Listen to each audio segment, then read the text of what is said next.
او نن سبا دم تعویضونه لا چېرته دي، نور حرامیتوبونه ډېر زیات دي. دلته په دې سوشل میډیا باندې یو کس راوتلی دی، ساګر ورته وایي. ما نه پېژاندو، بله ورځ یو څو ورځې مخکې مې وپېژاندو. چا راته وایي چې داسې یو کس دی او دا دغه کوي، پوسټونه کوي په خلکو پسې. ما یې څنګه پوسټونه کوي؟ وایي چې یاره یو سړی چېرته غلط کار کوي، په هغه پسې پوسټ کوي. هغه پسې پوسټ کوي چې هلکه د پلانکي سړي کې دا مسله د ځان کې ساتئ، او هغه له دمکي هم ورکړي چې هلکه سم شه که نه ګورئ سبا له بیا قصه ورانوي. ټیک شوه لکه نو دلته په دې دیر کې وایي چېرته یو ملا و، قاري و که ملا قاري و، چېرته په دې دغه کې د پړاو سره خواوشا چېرته دمونو والا دی، دلته چېرته وایي دوکان دی او کمره یې د مستقل سیسټم دی په دویم پورشن کې بر دویم چت کې. نو هغه پسې یو پوسټ کړی و، ما وکتو. نو د چا نوم ولې اخلې په لارې کښېنه.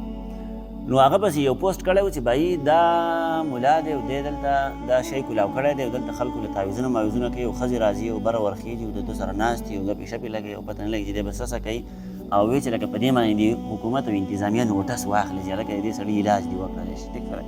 نو داسې خلک هم د خلکو د اصلاح دپاره پکار دي. ټیک شوه که نه؟ دی اوس د خلکو ډېره اصلاح کوي. لکه په دغه سړي پسې پوسټ کړلی، ته ما ته ووایه دی به د چا د مخې وګرځي بس. صحیح شو. هغه خو په ثبوت سره خبره کوي، خلکو باندې ثبوت او سیور خلک او که نه تحقیق خلاصه کې لکه د خلکو د مخې به سترګې نشي غړولی. لکه ساګر پسې پوسټ کړی په دې سړي کې څه خاماخه څه چل دی، پوهېږې په قسم باندې. نو بهرحال بعضې خلک ورسره سیده شو، ډېر ښه خلک ورسره سیده شو. داسې نه یم چې یاره دی مکمل صحیح کار کوي، غلط کارونه هم کوي. د خلکو عزت هغه نیلام کول او خلکو نه پردې اوچتول دا انتهایي غلط کار دی.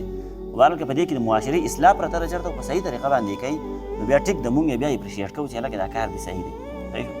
خو بهرحال که د چا هته کوو، د چا توهین دی، مقصد دی چې یاره یو سړی وشرمه، یو سړی بېعزته کړي، هسې بېعزته په چا باندې تهمتونه ولګې، په چا باندې الزامونه ولګې، نو د دغې ګورئ مطلقې شریعت تا ته اجازت نه کوي. او دا دی چې د الله جل شانه هم مجرم او د معاشرې هم مجرم.